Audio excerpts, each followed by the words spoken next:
agnano fety akongo aridy zalazy miadirasa fô lasa zalahy igny edy zay mizahafa koa aza malahelo areko mba viantanagna aza mitomoagna areko nahy antanagna fa iperety zala feny fahindriagna sy mahagaga koa nakarigny fadiagna koa fiaramonigny zala tsisy siniake fa iperety zala viavy tsara toetre agnano fety atsine agnano fety akongo agnano fety atsine agnano fety akongo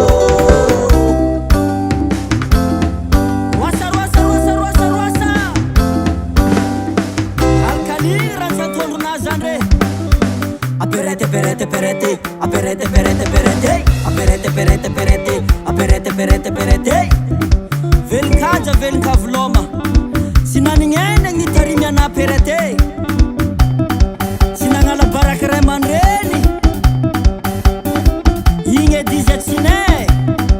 Toling dimapol singosa. Voady hagnano tragno. 7 metra andavana, 1 metra ampohiny.